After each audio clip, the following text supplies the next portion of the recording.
प्रेक्षक मित्रांनो, एका आईला तिच्याच मुलामुळे तुरुंगात जावे लागले। 3 वर्ष ती लोखंडी सळयांच्या मागे राहिली होती। जेव्हा ती वृद्ध आई थरथरत्या पावलांनी पुन्हा न्यायालयात दाखल झाली, तेव्हा संपूर्ण कोर्टरूममध्ये शांतता पसरली। कारण न्यायाधीश साहेब, होय स्वतः न्यायाधीश साहेब आपल्या खुर्चीवरून उठून उभे राहिले। त्यांच्या डोळ्यात अश्रू होते आणि ओठांवर फक्त एकच शब्द होता, आई। त्या दिवशी न्यायालयात कायद्याचा नाही तर नशिबाचा निर्णय झाला।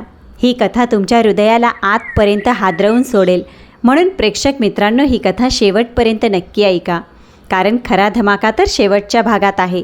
आणि जर का तुम्ही आपल्या चॅनलवर नवीन असाल तर व्हिडिओला लाईक आणि चॅनलला सबस्क्राईब अवश्य करा। चला तर आपण कहाणीला सुरुवात करूया। ही कहाणी नाशिक शहरातील आहे।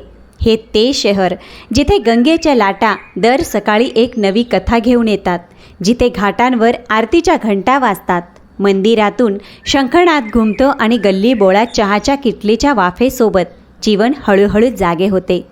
त्या सकाळी देखील घाटावर अशीच लगबग सुरू होती। पंडित मंत्र म्हणत होते, भाविक गंगेत डुबक्या मारत होते। पण याच शहराच्या एका अरुंद गल्लीत एक जुने जीर्ण घर होते, जिथे त्या सकाळी विचित्र शांतता पसरली होती। त्या घराच्या भिंतीचं प्लास्टर ठिकठिकाणी निघालेलं होतं। दरवाजाच्या कडीला गंज चढला होता। अंगणाच्या कोपऱ्यात तुळशीचे एक सुकत चाललेलं रोप होतं, ज्याला रोज पाणी घालणारे हात आता थरथरू लागले होते। त्याच घरात कमलाताई राहत होत्या। वय साधारण 62 वर्ष असेल। कंबर थोडी वाकलेली होती आणि केसही पांढरे झाले होते। चेहऱ्यावर सुरकुत्या तर आल्याच होत्या, पण त्या सुरकुत्यांमधील त्या 2 डोळ्यात आज देखील एक विचित्र संयम होता। अशी एक खोली जी फक्त त्याच लोकांच्या डोळ्यात दिसते ज्यांनी आयुष्यात खूप मार खाल्ला असेल, पण कधी हार मानली नाही। कमलाताई यांची संपूर्ण दुनिया होती त्यांचा एकुलता एक मुलगा आरव। पतीला जाऊन 16 वर्ष झाली होती। रिक्षा चालवता चालवता एके दिवशी घाटाच्या पायऱ्यांवरच त्यांचा जीव गेला। त्या दिवसानंतर कमलाताईंनी एकट्यानेच आपल्या मुलाला सांभाळलं होतं। लोकांच्या घरात भांडी घासली, कपडे धुतले, साड्यांच्या कारखान्यात धागे कापले, सणासुदीला घाट काठावर दिवे आणि फुले विकली आणि एक एक पैसा जमून आरवला शिकवलं। लोक म्हणायचे, कमला, मुलाला इतके शिकवू नकोस, मजुराचा मुलगा मजूरच होणार। आणि कमलाताई हसून उत्तर द्यायच्या, माझा मुलगा वकील होईल, काळा कोट घालेल आणि एक दिवस याच न्यायालयात गरिबांना न्याय मिळवून देईन। मित्रांनो, आईची ती गोष्ट अर्धी खरी ठरली। आरव वकील तर झाला, काळा कोटही घातला, पण आयुष्याने असं वळण घेतलं की तोच काळा कोट एक दिवस त्याच्या स्वतःच्या आईविरुद्ध उभा राहिला। पण थोडं थांबा, कथा हळूहळू पुढे जाऊ द्या, कारण प्रत्येक जखमेची एक सुरुवात असते। त्या सकाळी कमलाताई खूप लवकर उठल्या होत्या। खरे सांगायचे तर त्या रात्रभर झोपल्याच नव्हत्या। खाटेवर कूस बदलत राहिल्या, छताकडे पाहत राहिल्या आणि पुन्हा पुन्हा त्यांच्या कानात न्यायालयातील तो जुना गोंगाट घुमत राहिला, ऑर्डर ऑर्डर। कारण आज पुन्हा न्यायालयात जायचे होते। त्यांनी मातीच्या चुलीवर चहा ठेवला। हात इतके थरथरत होते की अर्धी चहापत्ती चुलीजवळच सांडली। त्यांनी थरथरत्या बोटांनी चहापत्ती गोळा केली आणि तेवढ्यात त्यांची नजर भिंतीवर टांगलेल्या त्या जुन्या फोटोवर पडली, ज्यात 10 वर्षाचा आरव शाळेच्या गणवेशात उभा राहून हसत होता आणि त्याच्या खांद्यावर हात ठेवून तरुण कमलाताई उभ्या होत्या। त्यांच्या डोळ्यात पाणी आले।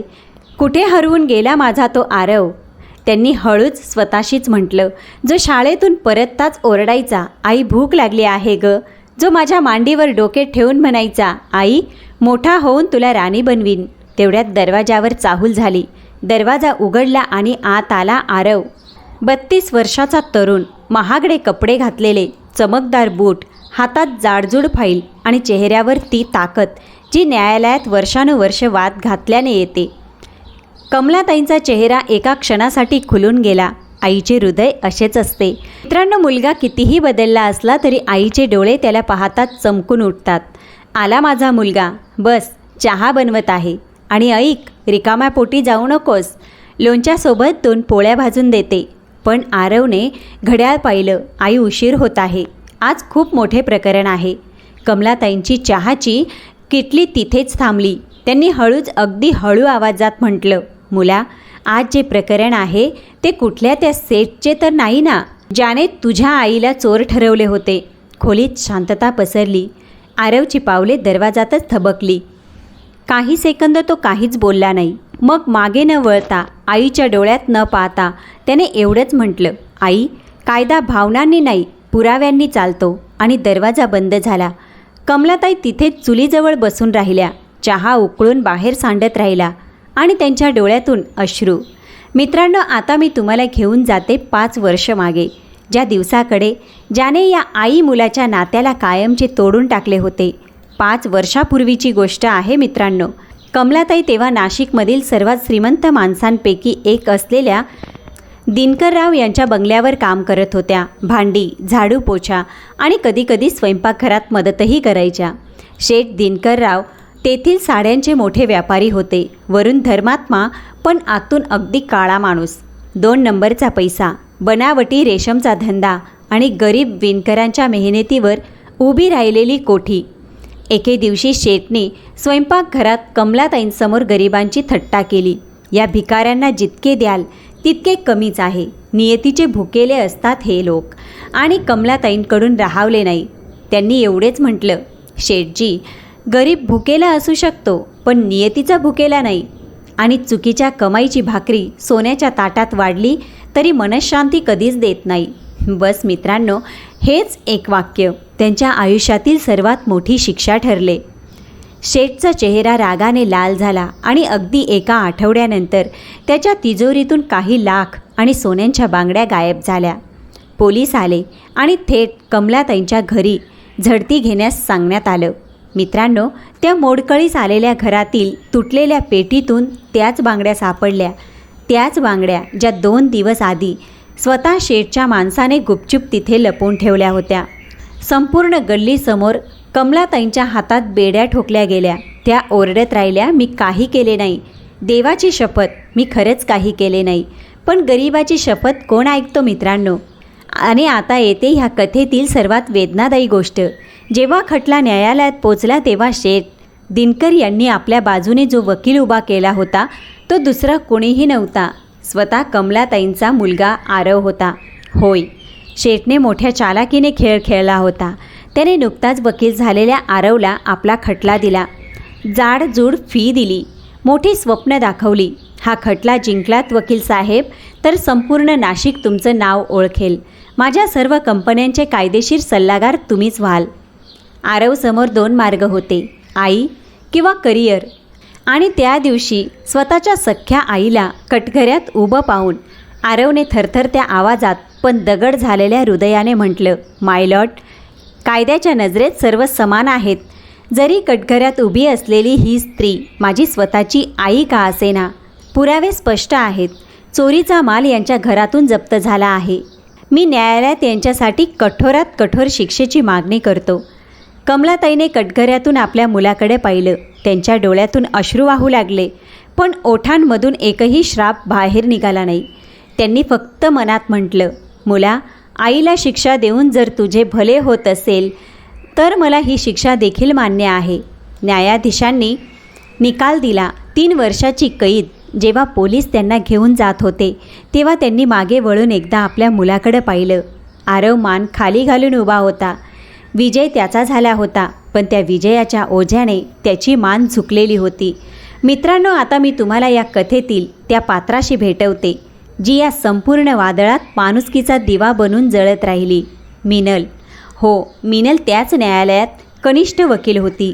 साधा सलवार कमीज, डोळ्यात सत्य आणि हृदयात गरिबांसाठी वेदना. आरव आणि मिनलची भेट कचेरीच्या ग्रंथालयात झाली होती. पुस्तकांच्या मध्ये सुरू झालेल्या गप्पा कधी प्रेमात बदलल्या हे दोघांनाही कळालं नाही. आरवने मिनलला प्रपोज केलं होतं.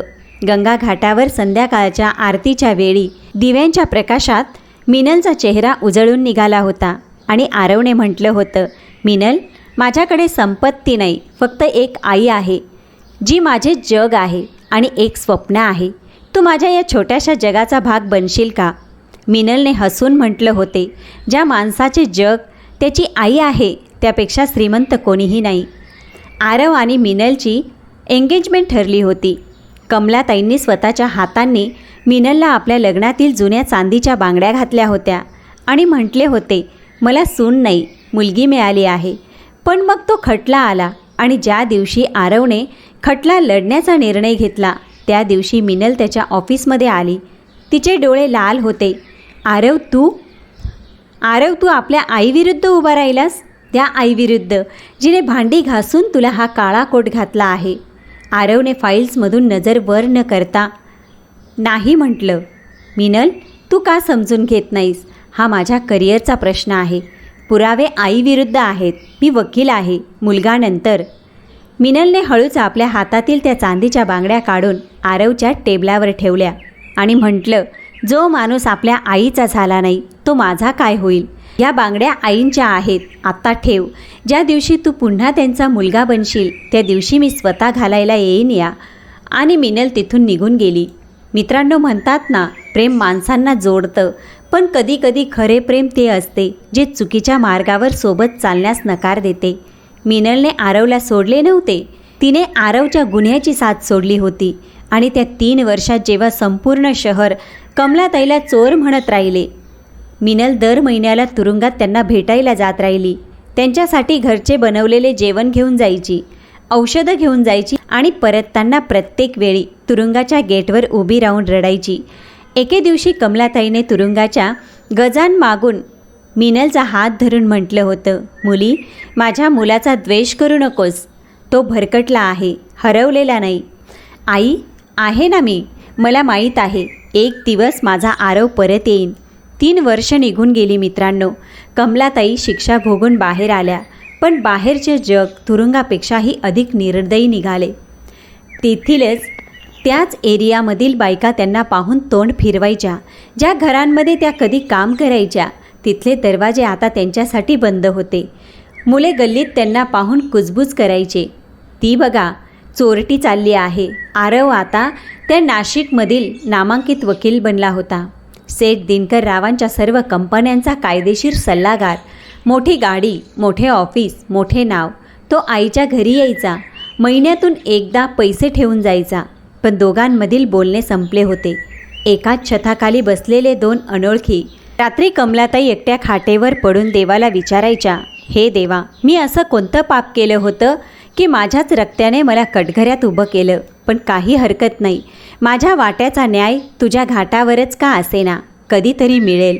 आणि मित्रांनो, वरच्या देवाच्या घरात उशीर आहे पण अंधार नाही. 3 वर्षानंतर तो दिवस आला जेव्हा त्या जुन्या खटल्यांची फाईल पुन्हा उघडली.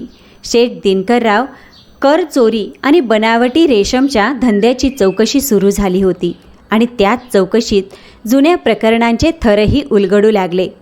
कमलाताईला साक्षीसाठी न्यायालयात बोलवण्यात आले आणि त्याच न्यायालयात एक नव्या न्यायाधीशांची नियुक्ती झाली होती. जस्टिस विजय यांच्या प्रामाणिकपणाची चर्चा संपूर्ण परिसरात होती. लोक म्हणायचे, विजय साहेबांच्या न्यायालयात पैसा नाही, फक्त सत्य बोलते. पण मित्रांनो, कोणालाही माहीत नव्हते की जस्टिस विजय यांचा नाशिकच्या त्या अरुंद गल्लीत आणि त्या वृद्ध आईशी काय संबंध आहे. आता कथा त्या वळणावर पोचते जिथून तुम्ही तिची सुरुवात ऐकली होती. कचेरी परिसरात त्या दिवशी प्रचंड गर्दी होती. लाल विटांची जुनी इमारत, वरांड्यामध्ये काळे कोट घातलेल्यांची धावपळ, टाईपरायटरचा खटखटाट आणि हवेत दरवळणाऱ्या जुन्या फाईल्सचा वास. कमलाताई हळूहळू भिंतीचा आधार घेत कोर्टरूममध्ये दाखल झाली. साधी सुती साडी, थरथरणारे हात आणि छातीत धडधडणारी भीती. समोरच्या बाकावर आरव बसला होता. शेठ दिनकरच्या वकिलाच्या नात्याने आणि आई मुलाच्या नजऱ्या एका क्षणासाठी भिडल्या आणि दोघांनी नजरा वळवून घेतल्या. आणि एका कोपऱ्यात मिनल उभी होती. आज ती कमलाताईच्या बाजूने उभी होती. कोणतीही फी न घेता ती पुढे आली आणि आईंचा हात धरून कानात म्हणाली, घाबरू नका आई, आज तुम्ही एकट्या नाही. तेवढ्यात आवाज आला की जज साहेब येत आहेत. सर्वांनी उभे राहा. संपूर्ण कोर्ट रूम उभा राहिला. जस्टिस विजय यांनी प्रवेश केला. लांब पावले टाकल, गंभीर चेहरा, डोळ्यांवर चष्मा. ते आपल्या खुर्चीच्या दिशेने गेले. फाईल उघडली आणि कार्यवाही सुरू करण्यासाठी नजर वर केली आणि त्यांची नजर समोर उभ्या असलेल्या त्या वृद्ध स्त्रीवर पडली. मित्रांनो, त्या एका क्षणी जणू वेळ थांबून गेला. जज साहेबांचे डोळे विस्पारले गेले. त्यांच्या हातातून पेन सुटून टेबलावर पडले. त्यांचा चेहरा पांढरा फट्टक पडला आणि फाईल पकडलेले हात थरथरू लागले. ते एकटक त्या चेहऱ्याकडे पाहत राहिले. त्या सुरकुत्या, ते डोळे, कपाळावरील कुंकू, आणि मग ते घडले. त्या सुरकुत्या, ते डोळे, मग ते घडले जे त्या न्यायालयाने आपल्या 100 वर्षाच्या इतिहासात कधीच पाहिले नव्हते. जस्टिस विजय आपल्या खुर्चीतून उठून उभे राहिले. संपूर्ण कोर्ट रूममध्ये शांतता पसरली. वकिलांची कुजबूज थांबली. अर्दलीसुद्धा स्तब्ध झाला. आरवच्या फाईल्स त्याच्या हातात थरथरू लागल्या. जजसाहेब हळूहळू पायऱ्या उतरले आणि थेट कमलाताईंसमोर येऊन उभे राहिले. त्यांच्या डोळ्यात अश्रू होते. त्यांनी भरलेल्या आवाजात विचारलं, आई, तू मला ओळखलंस का? कमलाताई घाबरली. बाळा, जजसाहेब, मी गरीब स्त्री आहे. मी काहीही केलेले नाही साहेब. जजसाहेबांनी आपला चष्मा काढला. आई, नीट पहा. तुमच्याच त्या गल्लीतील ती पावसाची रात्र, भुकेने बेशुद्ध पडलेला तो मुलगा ज्याला तू आपल्या पदराने झाकले होतेस. कमलाताईंचे डोळे आकसले आणि मग हळूहळू विस्फारत गेले. त्यांचे ओठ थरथरले. अरे विक्की, माझा विक्की. आणि जस्टिस विजय, नाशिकच्या सर्वात मोठ्या न्यायालयाचे न्यायाधीश. भरलेल्या न्यायालयात वाकून त्या वृद्ध आईचे विजयने पाय स्पर्श करून आशीर्वाद घेतला. संपूर्ण कोर्टरूम श्वास रोखून उभा राहिला. जजसाहेब सरळ उभे झाले. त्यांनी संपूर्ण न्यायालयाकडे पाहिलं आणि म्हणाले, कार्यवाही सुरू होण्यापूर्वी या न्यायालयाला एक कथा ऐकावी लागेल. कारण आज जो निर्णय होणार आहे त्यापूर्वी या खुर्चीवर बसलेल्या माणसाचे सत्य सर्वांसमोर येणे आवश्यक आहे. आणि मग त्यांनी बोलायला सुरुवात केली. 22 वर्षापूर्वी मी याच नाशिकच्या गल्ल्यांमध्ये भटकणारा एक अनाथ मुलगा होतो. नाव विक्की होतं. आई मला जन्म देताच मरण पावली. वडील भट्टीच्या दारूमध्ये बुडून राहायचे आणि एके दिवशी तेही मला स्टेशनवर सोडून गायब झाले. मी कचऱ्यातून अन्न गोळा करायचो, घाटाच्या पायऱ्यांवर झोपायचो आणि लोकांच्या लाथा ठोकरा सहन करायचो. एक रात्र पावसाची होती. 3 दिवसापासून पोटात अन्नाचा एक कणही गेलेला नव्हता. मी त्या गल्लीत बेशुद्ध होऊन कोसळलो. कदाचित मरणारच होतो. तेव्हा एक स्त्री आली. फाटलेली साडी नेसून स्वतः मजुरी करून परतत आली होती. डोक्यावर भांड्यांचे ओझे होते. तिने मला उचलले. आपल्या पदराने माझे भिजलेले डोके पुसले. मला आपल्या घरी घेऊन गेली. आपल्या वाट्याची भाकरी खाऊ घातली. आणि जेव्हा मी घाबरत विचारले, आई, मी कोण आहे? तुम्ही मला घरी का आणलंत? तेव्हा तिने माझ्या डोक्यावर हात ठेवून म्हटलं, जोपर्यंत श्वास आहे तोपर्यंत तू माझा मुलगा आहेस. जज साहेबांचा आवाज दाटून आला. संपूर्ण न्यायालयातील डोळे पाणावले गेले. 3 वर्ष मी या आईच्या घरी राहिलो. तिचा स्वतःचा मुलगा आरव तेव्हा लहान होता. आम्ही दोघे एकत्र खेळायचो, एकत्र अभ्यास करायचो. या आईने कधीच फरक केला नाही की कोण घरचा आहे आणि कोण गल्लीतला. स्वतः उपाशी झोपायची, पण आमच्या दोघांच्या ताटात कधीच अन्न कमी पडू दिलं नाही. मी पहिल्यांदा शाळेत पास झालो तेव्हा तिने उधार घेऊन मिठाई वाटली होती. मग एके दिवशी माझे वडील परत आले आणि म्हणाले, माझ्या रक्ताचा आहेस, माझ्यासोबत जाशील. ही आई रडली होती, विनवणी केली होती, पण कायदा रक्ताच्या नात्याच्या बाजूने होता. वडील मला दुसऱ्या शहरात घेऊन गेले. मजुरीवर लावून दिले, मारत राहिला. पण या आईने दिलेले संस्कार माझ्या आत जिवंत राहिले. त्यांचीच एक गोष्ट माझ्या कानात घुमत राहिली, विक्की, शिकणे कधीही सोडून देऊ नकोस बाळा. पुस्तके ही गरिबीची सर्वात मोठी संपत्ती असते. मी दिवसा विटा वाहायचो, रात्री स्ट्रीट लाईटखाली अभ्यास करायचो. शिष्यवृत्ती मिळाली, कायद्याचे शिक्षण घेतले, न्यायाधीश झालो आणि नाव ठेवले विजय. 22 वर्षापासून मी आईला शोधत होतो मित्रांनो, आणि आज ही माझ्यासमोर उभी आहे. मग न्यायाधीश साहेबांची नजर हळूहळू फिरली आणि आरववर जाऊन थांबली. त्यांचा आवाज जड झाला, आणि यांना माझ्या न्यायालयापर्यंत पोचवले आहे एका खोट्या आरोपाने. तो आरोप ज्याचा खटला माझ्या स्वतःच्या लहान भावाने याच न्यायालयात उभ्या असलेल्या वकिलाने लढला, आरवने. आता संपूर्ण न्यायालयाच्या नजरा आरववर होत्या. मित्रांनो, त्या एका क्षणी त्याचे जग भरभरून कोसळले. त्याच्या कानात बालपणीच्या धुसर आठवणी घुमू लागल्या. तो मुलगा विक्की दादा, जो त्याला खांद्यावर बसवून घाटावर घेऊन जायचा, त्याला पाढेपाठ करायला लावायचा, ज्याच्या गेल्यानंतर आई कित्येक महिने रडली होती. आरव डगमगत उभा राहिला. माय लॉर्ड, मला काही सांगायचे आहे. त्याच्या डोळ्यातून अश्रू वाहू लागले. हा तोच आरव होता ज्याने शेकडो युक्तिवाद जिंकले होते, पण आज त्याची जीभ अडखळत होती. मी कायद्याची पुस्तकं वाचली, पण आईचे हृदय वाचू शकलो नाही. मला शिकवले गेले होते की कायदा आंधळा असतो, पण आज समजले की आंधळा कायदा नसतो, आंधळा तर मी झालो होतो.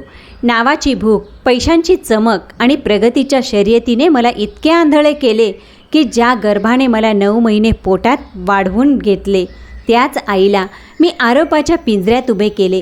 तो कमलाताईंकडे वळला आणि गुडघ्यांवर पडला. आई, मी माफी मागण्याच्या लायकीचा नाही ग. पण कमलाताई शांत राहिल्या. त्यांच्या डोळ्यातून अश्रू वाहत होते, पण त्यांनी मुलाला उठवले नाही. त्यांनी हळू, थरथरत्या पण खोल आवाजात एवढंच म्हटलं, बाळा, माफी आईकडे नाही, आपल्या विवेकाकडे मागितली जाते. आणि विवेक तेव्हाच माफ करतो जेव्हा माणूस सत्याच्या बाजूने उभा राहतो. हिम्मत असेल तर आज सत्याच्या बाजूने उभा राहून दाखव. मित्रांनो, आईचे हे शब्द आरवच्या छातीत बाणासारखे उतरले. तो उठला. त्याने आपले अश्रू पुसले आणि सेठ दिनकररावांकडे पाहिलं, जो कोपऱ्यात बसून घामाने भिजला होता. आरवने न्यायाधीश साहेबांकडे वळून म्हटलं, माय लॉर्ड, मी वकील आरव या न्यायालयाच्या समोर जाहीर करतो की मी सेठ दिनकररावांची बाजू मांडण्यापासून स्वतःला दूर करतो. आणि एवढेच नाही, मी या न्यायालयासमोर ते सर्व सत्य मांडेन जे 5 वर्षापासून माझ्या छातीत दडलं आहे.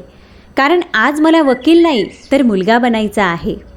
न्यायालयात खळबळ उडाली. शेठ दिनकर ओरडला, आरव, शुद्धीवर ये, तुला उद्ध्वस्त करून टाकीन. आणि तेवढ्यात न्यायाधीश साहेबांचा हातोडा गरजला.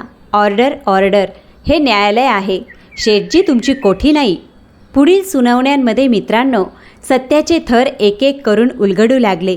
आरव आणि मिनल, जे 5 वर्षानंतर पहिल्यांदाच एकाच टेबलावर एकाच बाजूने बसले होते, दोघांनी मिळून खटल्याची प्रत्येक फाईल पुन्हा तपासली. रात्र रात्र दोघे न्यायालयाच्या ग्रंथालयात बसून राहायचे आणि त्या रात्रींमध्ये फक्त खटला जोडला जात नव्हता. मित्रांनो, 2 तुटलेली हृदयं हळूहळू पुन्हा जोडली जात होती. एका रात्री फाईलच्या ढिगाऱ्यामध्ये आरवने हळूच म्हटलं, मिनल, तू माझा द्वेष का केला नाहीस या 5 वर्षात?